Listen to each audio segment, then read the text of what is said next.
Eu não tenho potência nos motores. Um Boeing 777 Mayday! Mayday! Speedbird! Speedbird! faz um pouso forçado no aeroporto de Heathrow, em Londres. Houve um estrondo enorme. E pedaços caindo do teto. Fogo, alguém ajude! Tá queimando aqui! Um jato comercial mergulha nos Everglades, na Flórida. Você sentia o cheiro de combustível do jato e sentia o cheiro da morte. E um acidente devastador abala um vilarejo escocês. Havia destroços espalhados por toda a parte e tecido humano também. 3 desastres terríveis chamam a atenção do mundo. É uma questão de qual evidência você encontra e em qual direção levar a investigação. Cada um deles é um completo mistério que deixa os investigadores perplexos. Meu primeiro pensamento foi: como vou conseguir isso? Eles conseguirão encontrar as pistas de que precisam para desvendar esses casos intrigantes? Alguns desses eventos podem ser desvendados em 1 ou 2 dias, mas outros levam anos.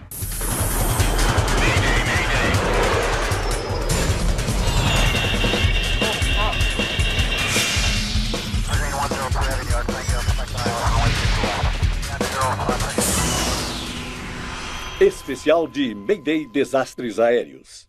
Esta é uma história real baseada em relatórios oficiais e relatos de testemunhas. A peça do quebra-cabeça. Como vai? Boa tarde. Boa tarde. É bem ali. Vamos, querida. 11 de maio de 1996. O voo 592 da ValuJet é uma curta viagem de 1h30 de Miami a Atlanta, na Geórgia. Deixe-me ajudá-la com isso. No comando está Kendallin Kubek, de 35 anos. Ela é uma piloto experiente, com quase 9.000 horas de voo. Ok. O copiloto é Richard Hazen, um ex-piloto da Força Aérea de 55 anos. Liberação para partida? Recebida. O voo de hoje leva quase 2.000 quilos de carga, que incluem a bagagem de passageiros, materiais da ValuJet e o correio norte-americano. Após a tripulação assinar pela carga, o voo está pronto para a partida. Prontinho. Critter 592, táxi para a pista 9 à esquerda. 9 à esquerda, Critter 592. Eles estão pilotando um DC-9 com mais de 68.000 horas de voo. Critter 592, pista 9 à esquerda. Liberado para decolagem. Potência definida.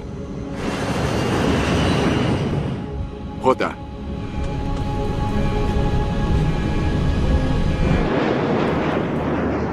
Levantar o trem. A decolagem do aeroporto de Miami é normal.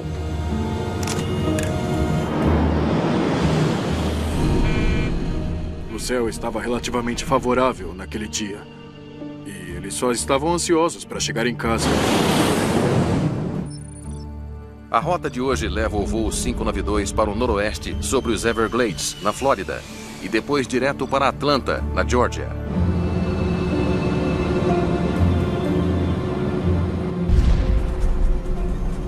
O que foi isso? Eu não sei.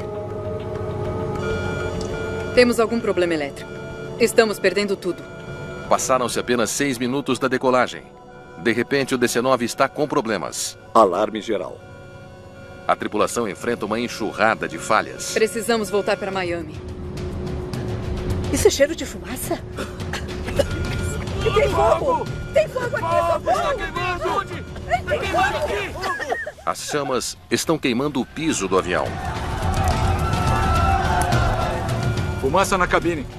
Os passageiros estão em uma luta desesperada pela sobrevivência, mas não há como escapar das chamas. Era uma fumaça pesada e venenosa e as pessoas a inalarem.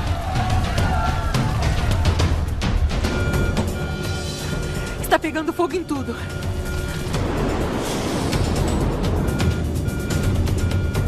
O jato cai em direção ao solo a mais de 650 km por hora.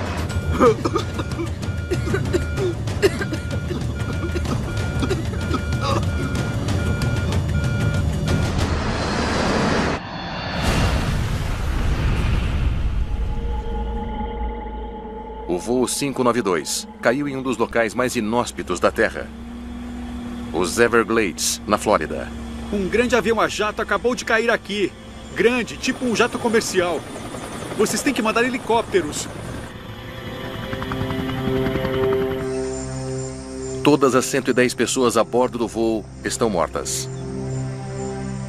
Os investigadores da NTSB, a Comissão Nacional de Segurança dos Transportes, enfrentam uma das cenas de acidentes mais perigosas que já encontraram. Um pântano.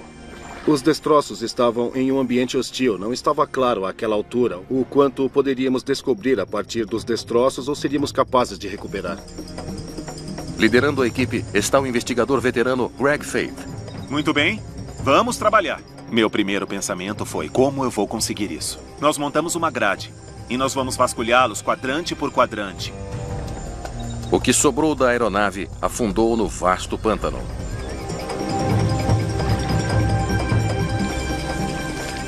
Não havia partes do avião. Havia apenas escombros e pouquíssimos e nenhuma evidência de passageiros. As equipes de recuperação continuam lutando contra o ambiente hostil, procurando por quaisquer pistas que possam encontrar. Você está se arrastando, está vestindo um macacão e você está pisando em coisas. Você tem que se abaixar e você tem que pegar e ver o que são.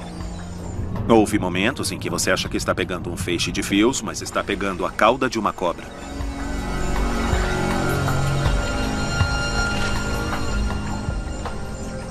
Enquanto a equipe de resgate de Faith vasculha as densas plantas do pântano, os investigadores voltam sua atenção para a única pista que possuem.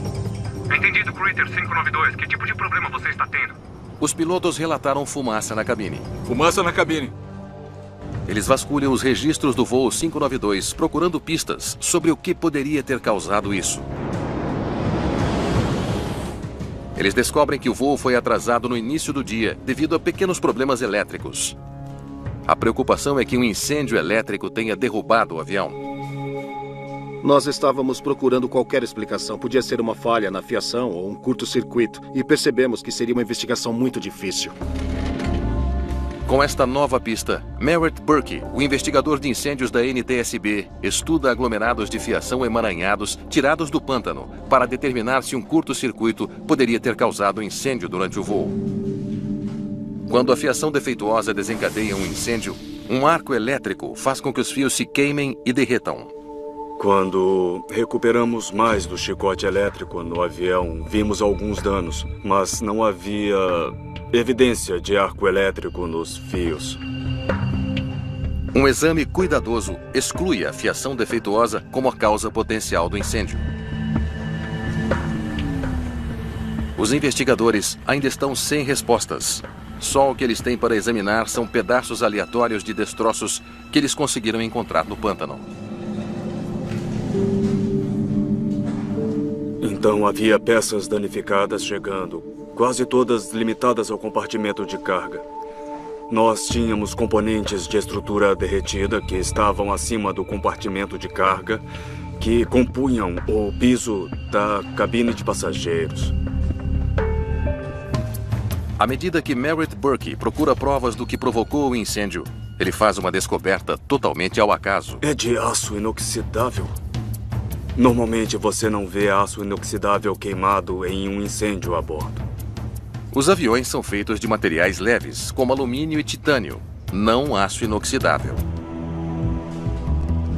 Os investigadores concluem que se o aço inoxidável não pertencia ao avião, então deveria ser da carga.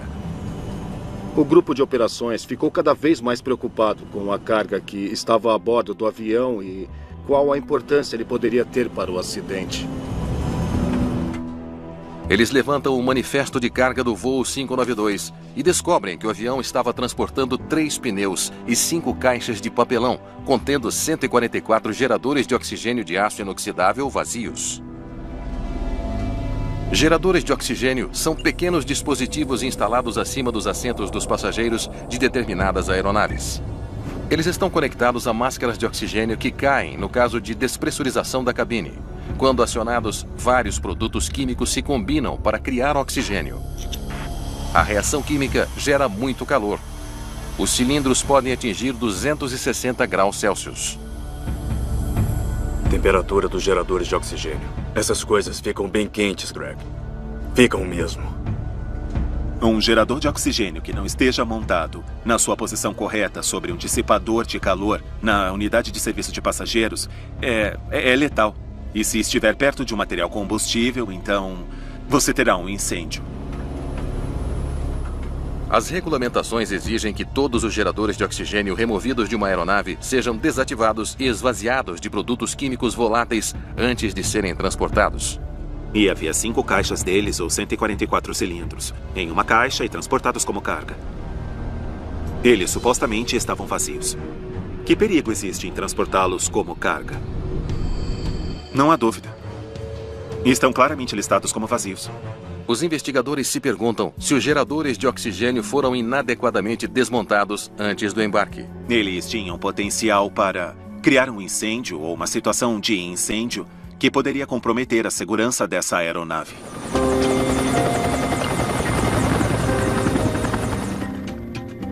Equipes de recuperação em campo dão sorte e recuperam um lote de geradores de oxigênio no fundo dos Everglades. A descoberta confirma seu palpite. Embora alguns estejam vazios, este nunca foi acionado.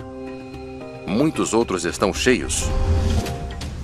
Os geradores de oxigênio que havíamos encontrado estavam danificados. Alguns estavam completamente achatados, alguns estavam carbonizados e esmagados, alguns deles ainda tinham material dentro deles, mas o cilindro estava amassado e danificado.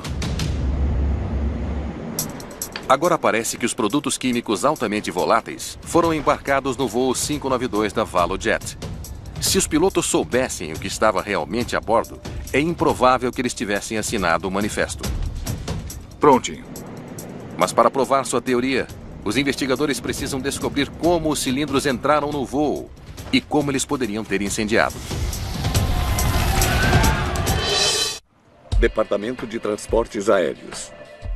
O especialista em materiais perigosos Jim Henderson se junta à equipe de investigação para descobrir como os altamente voláteis geradores de oxigênio foram embarcados no voo 592 da ValuJet como carga. Ele examina a documentação de envio e descobre um erro chocante. O despachante de voo erroneamente rotulou os geradores como vazios, quando na verdade eles estavam apenas vencidos. Alguém realmente achou que expirado significava vazio? Era um grande problema, porque esses geradores de oxigênio não estavam vazios. Eles tinham expirado, mas a expiração significava apenas que eles haviam excedido o prazo de validade. Eles ainda eram capazes de gerar oxigênio. Eles não foram devidamente protegidos e eles não foram devidamente embalados.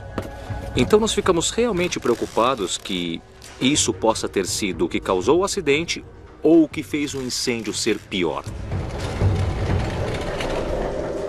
Os investigadores concluem que funcionários do aeroporto embarcaram uma carga potencialmente inflamável no ValuJet 592 devido a um erro no manifesto.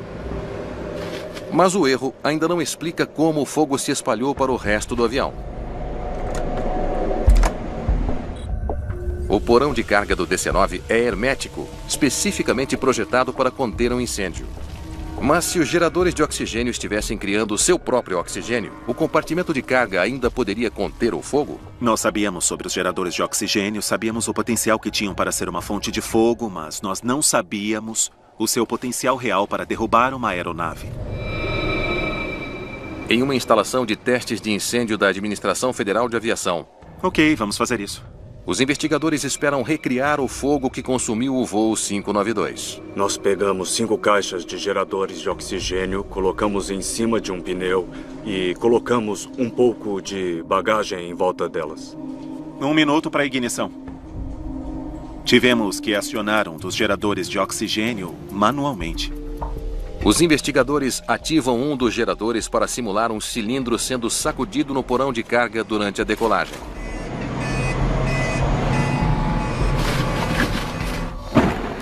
Fez um barulho inacreditável, soou como um grito estridente e todos nos entreolhamos e ficamos meio pasmos. O som foi ensurdecedor.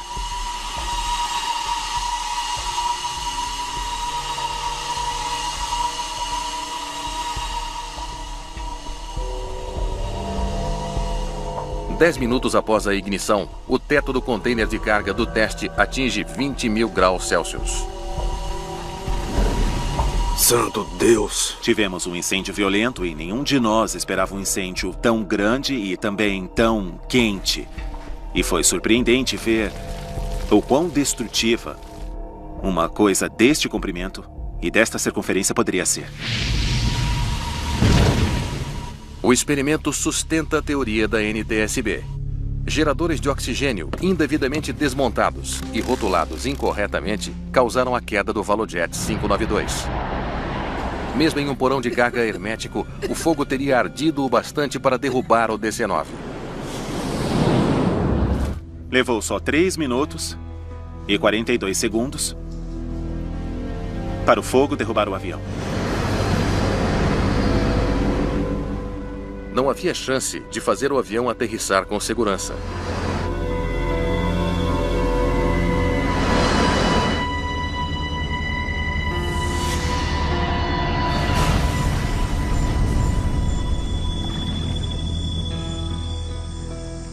Na sequência do acidente, a administração federal proíbe indefinidamente a Valojet de voar.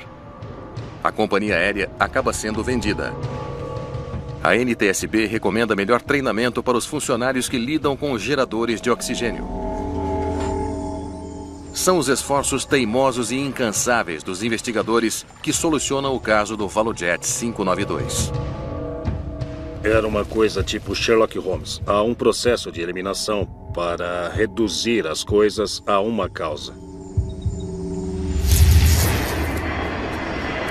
17 de janeiro de 2008. O voo 38 da British Airways está chegando ao fim de uma jornada de 10 horas e meia de Pequim até o aeroporto de Heathrow, em Londres. O comandante Peter Burkill já fez essa viagem muitas vezes antes. Eu operava muito aquela rota. Era um dos meus voos favoritos, porque era dia e você podia ver as vistas durante todo o percurso. Burkill e o copiloto John Coward têm milhares de horas voando a aeronave 777. É uma delícia de pilotar. O manejo dela é ótimo. Ela tem equipamento moderno, os computadores são fáceis de usar. Alimentado por 2 enormes motores Rolls-Royce, o Boeing 777 é um dos aviões mais seguros da indústria. O piloto automático está no controle enquanto a tripulação se alinha com a pista. 300 metros acima do solo, o avião é atingido por alguns ventos fortes. É só um pouco de turbulência. É o primeiro problema de um voo muito suave. 2 minutos antes do pouso, Coward assume o voo. Você tem o controle? Eu tenho o controle. Speedbird 38, liberado para pouso na 27 esquerda. Liberado para pousar 27 à esquerda. Speedbird 38. Mas, de repente, há um problema. Eu não tenho potência nos motores. Eles não têm potência alguma. O que está acontecendo? Como assim? Eu estava olhando para os instrumentos do motor e eles não faziam sentido para mim, porque estávamos pedindo potência total, mas os instrumentos do motor não estavam nos dando potência alguma. A menos de 5 quilômetros da pista. Mas o que é isso? O avião está avariado da pior maneira imaginável. Bom, parece que temos falhas nos 2 motores. O avião está caindo na direção do sudoeste de Londres. Isso não pode estar acontecendo. Este é um dos jatos mais modernos do mundo. Mayday! Mayday! Speedbird! Speedbird! Os pilotos de um 777 da Boeing precisam encontrar uma maneira de evitar que o avião caia em um subúrbio de Londres, potencialmente matando dezenas de pessoas. Ambos os motores do voo 38 da British Airways falharam. Baixa velocidade do ar. Não há potência o bastante para chegar à pista do aeroporto de Heathrow.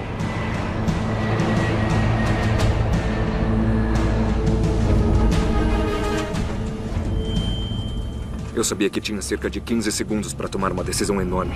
Eu precisava passar por aqueles edifícios. Eu precisava recolher os flaps.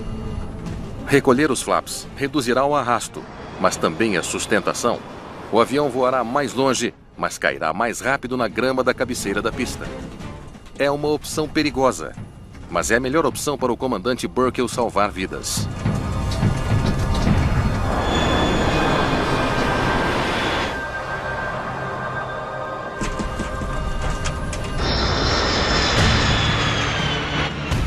Foi difícil, muito difícil. Eu me lembro de alguns impactos e do barulho. Meu Deus! O pouso foi muito difícil. Foi duro. Houve apenas um estrondo enorme. O barulho, pedaços caindo do teto. Equipes de resgate correm para o local. Milagrosamente, todos estão vivos. Ainda assim, a queda do voo 38 é o mais grave acidente em Heathrow em 30 anos. Mais significativamente, o 777 é um dos jatos mais modernos e confiáveis do mundo. O acidente abala o setor aéreo. O 777 é o mais seguro que um avião pode ser. Tem um excelente histórico de segurança. Mas o que aconteceu? Você não gosta de saber que isso pode acontecer com o restante de sua frota. Investigadores chegam rapidamente ao local. Phil Slight é o engenheiro-chefe da AAIB da Grã-Bretanha, a Divisão de Investigação de Acidentes Aéreos. Quando você chega em um lugar de acidente como esse, o primeiro pensamento que você tem é por onde eu começo. Apenas algumas horas após o acidente, os investigadores entrevistam a tripulação. O comandante Peter Burkell conta em primeira mão o que aconteceu. Tentamos aumentar a potência deles manualmente, mas nada. Burkell explica que algo fez com que ambos os motores Rolls-Royce do jato falhassem ao mesmo tempo, roubando a potência da aeronave. Quando você fica sabendo sobre uma falha dupla de motor, você começa a procurar o que eles têm em comum. O que poderia fazer com que ambos os motores falhassem ao mesmo tempo? Então, a nossa conclusão inicial foi que eles podem ter ficado sem combustível. No local do acidente, os investigadores analisam os níveis de combustível da aeronave. Eles confirmam que 2 dos tanques de fato tinham combustível. A perda de potência no voo 38 deve ter sido causada por outra coisa. Uma explicação deve ser fácil de achar, uma vez que todas as peças que os investigadores podem desejar estão prontamente disponíveis. Tivemos muita sorte de ter a quantidade de dados que tínhamos sobre essa aeronave, porque a aeronave permaneceu intacta. Conseguimos obter muitos dados dos gravadores e também dos computadores. Os computadores avançados do 777 lidam com a maioria dos sistemas de voo. Uma falha maciça desses sistemas poderia explicar por que os motores pararam de funcionar. Depois de analisar os gravadores de voo, os investigadores descartam falha de computador como um fator no acidente. Mas isso não é tudo o que os gravadores dizem. Os 2 parâmetros do gravador de acesso rápido foram as válvulas de medição de combustível. Ambas as válvulas indicaram que elas se abriram para sua posição totalmente aberta. Os computadores do avião estavam funcionando e as válvulas de combustível estavam abertas. Então, por que o combustível não chegava aos motores? Os investigadores estão perplexos. Eles tinham os pilotos, eles tinham os passageiros, eles tinham a aeronave, eles tinham tudo lá, exceto a causa da queda. Isso tinha desaparecido como num passe de mágica. Incapazes de explicar por que o voo 38 da British Airways fez um pouso forçado em Heathrow, os investigadores agora vão das pistas que eles têm para aquelas que eles não têm. O Phil começou a dizer um mantra, que foi uma citação de Sherlock Holmes. O que quer que reste, por mais improvável que seja, deve ser a causa. Tem que ser. Nesse caso, sempre voltamos para o que estava lá, o que poderia estar lá e que não está lá agora. E voltamos ao gelo. Os investigadores se perguntam se o gelo acumulado nas linhas de combustível enquanto sobrevoava a Sibéria poderia ter entupido o sistema. Gelo nas linhas de combustível tem sido uma preocupação para os jatos de todos os tipos que voam em massas de ar frio.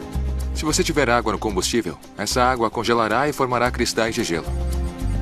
Décadas atrás, os engenheiros projetaram um sistema para lidar com o gelo que se formava nas linhas de combustível dos jatos de passageiros. A alma do sistema é o trocador de calor de óleo, ou FOHE. O combustível frio passa por tubos finos, que são rodeados pelo óleo quente usado para lubrificar os motores. Um aquecedor de combustível aquece o combustível para evitar o congelamento do delicado sistema de controle de combustível. Se o gelo se acumulou nas linhas de combustível e, de alguma forma, o FOHE não conseguiu derretê-lo, como os investigadores podem prová-lo, já que a evidência de gelo não está mais presente?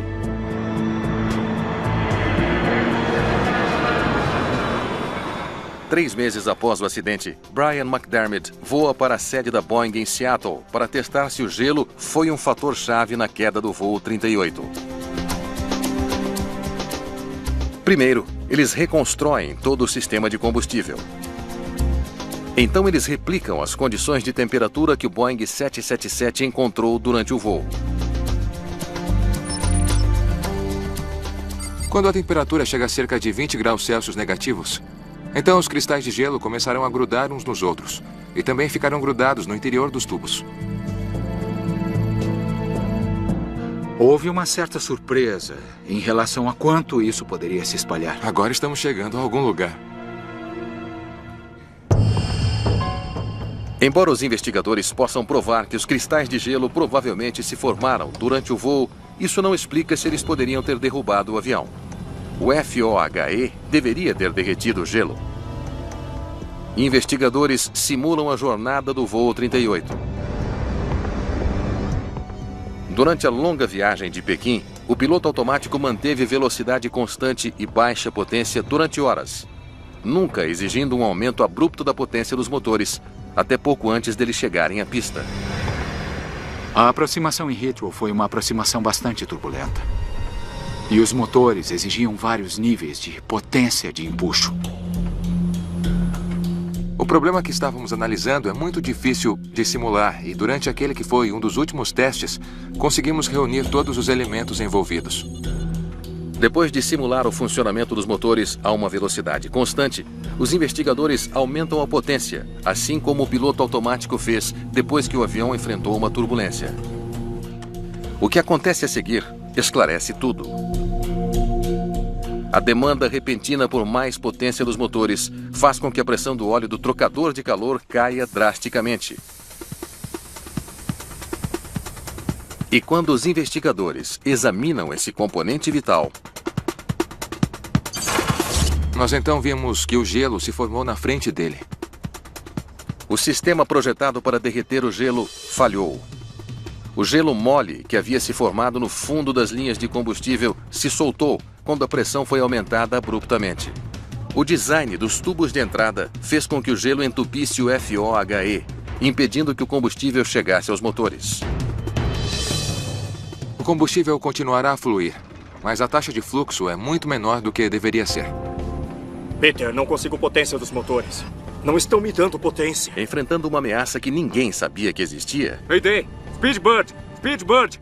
Os pilotos não tiveram chance alguma de solucionar o problema. O gelo que derrubou um dos aviões mais sofisticados do mundo tinha desaparecido quando os investigadores chegaram. O estranho dessa investigação foi que o culpado tinha desaparecido da cena. Logo após os testes de Seattle, a fabricante de motores Rolls-Royce reprojetou o trocador de calor de óleo. Mas foi a diligência incansável dos investigadores e um pouco de inspiração de Sherlock Holmes que desvendaram esse mistério. Então a filosofia é que você não deixa pedra sobre pedra. Se houver alguma pedra que não foi virada, qualquer pedaço de metal que ainda precise ser chutado, examinado, analisado, o seu trabalho ainda não foi feito.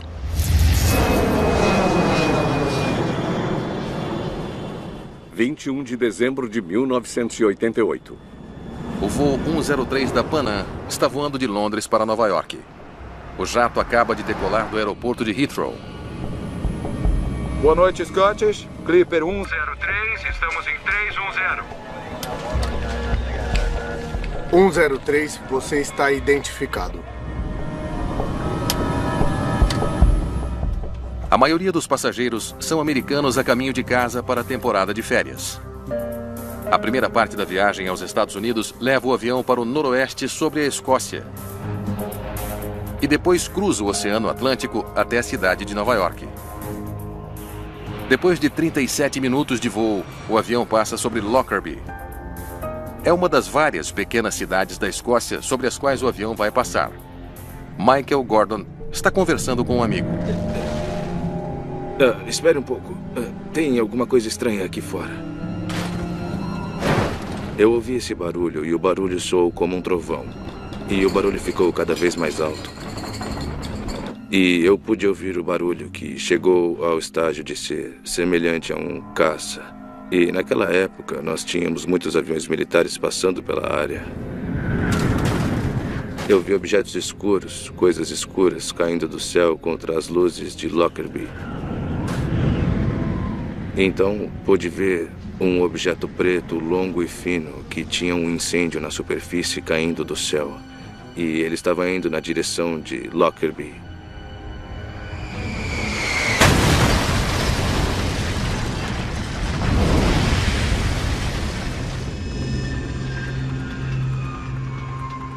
Quando bateu, foi uma explosão das mais horrendas. O voo 103 da Pan Am caiu do céu. Lockerbie está em chamas. Investigadores de acidentes aéreos são despachados para a pequena cidade. Mick Charles é o principal inspetor da AAIB. Um dos primeiros locais que visitamos foi a área da cratera. Ainda havia um forte cheiro de combustível de aviação e espalhados a toda a volta havia pedaços de detritos e, ocasionalmente, tecido humano também. Todas as 259 pessoas a bordo estão mortas. 11 moradores de Lockerbie também morreram no desastre. Charles está sob intensa pressão para explicar a causa da tragédia. Vocês serão organizados em grupos, liderados por um inspetor da AAIB. Alguém tem alguma pergunta? Quanto mais cedo começarmos, melhor. Houve um grande envolvimento de todos e havia muitas pessoas. Até certo ponto era caótico. Mas desde o início, a investigação não tem pistas. A queda do voo 103 da Pan Am é um completo mistério. Você sempre tem esse desejo de entender o que houve, e aqui ficou claro que o que quer que fosse era colossal.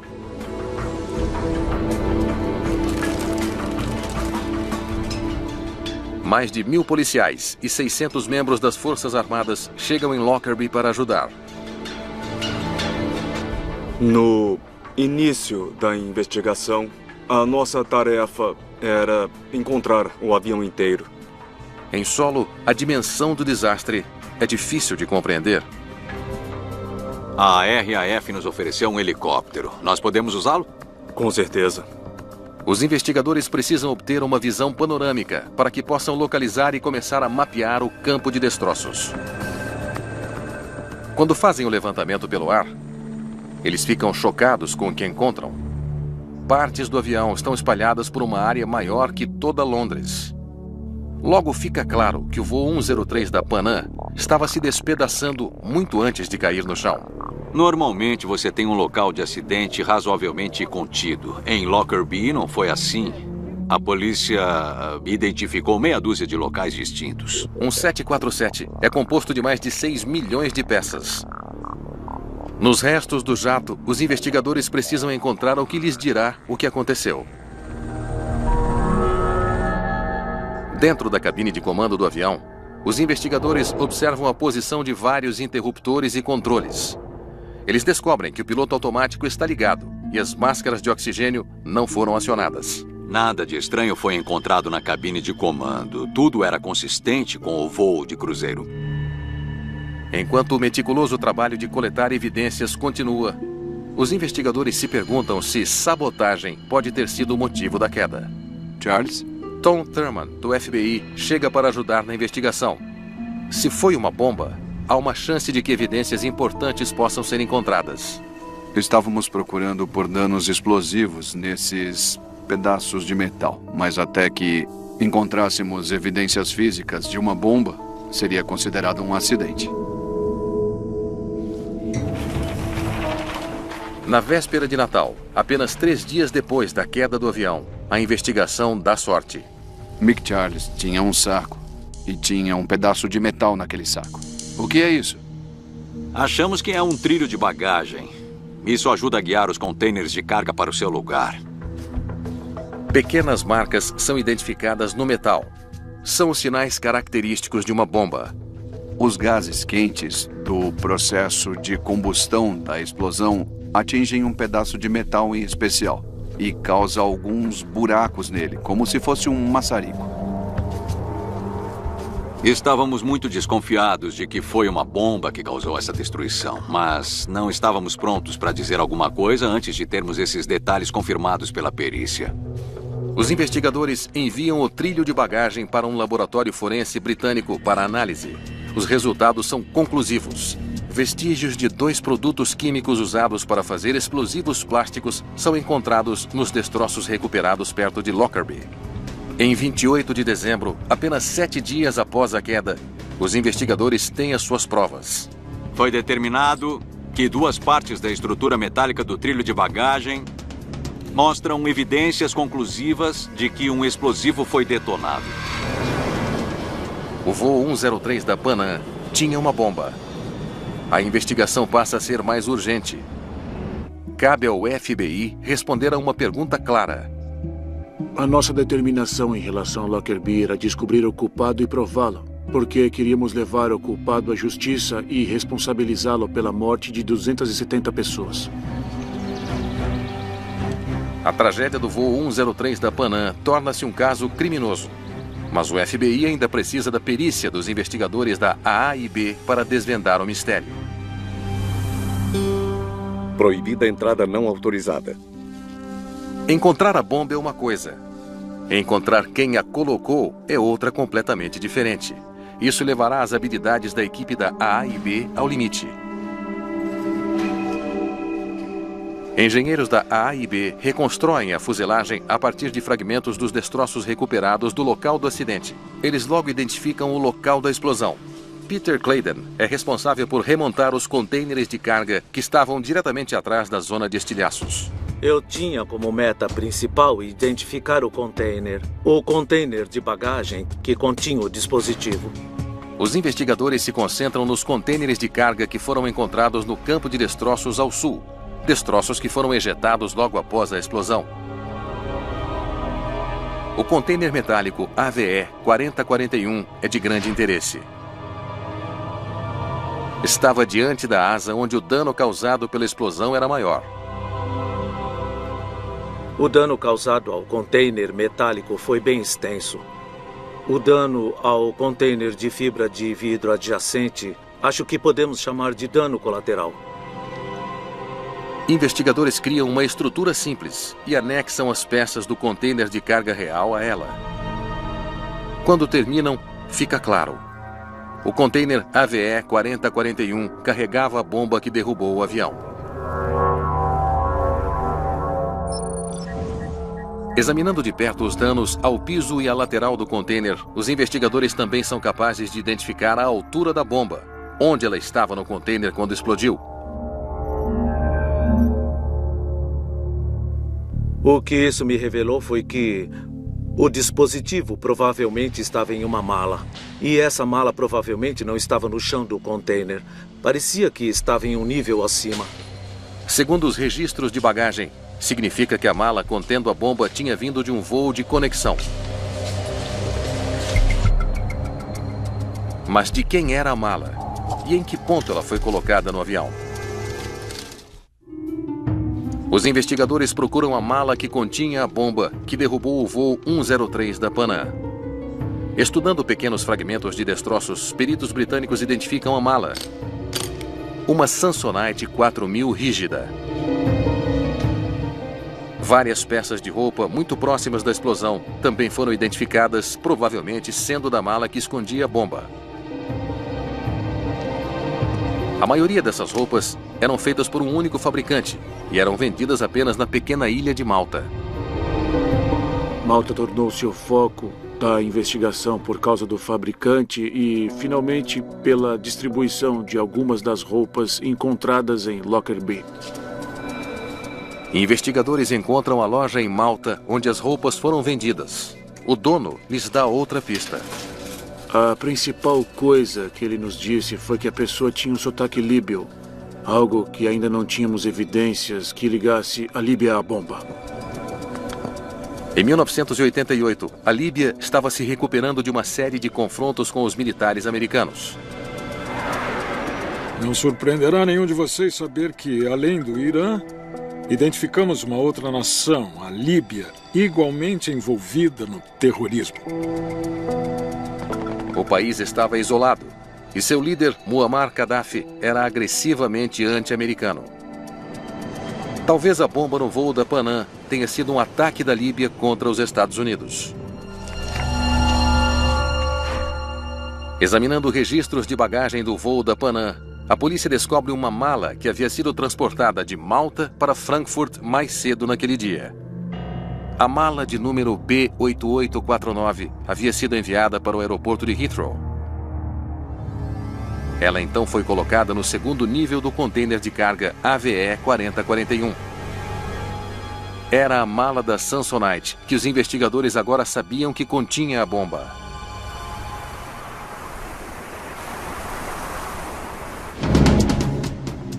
Mais de um ano após o acidente, uma nova descoberta em Lockerbie ajuda os investigadores.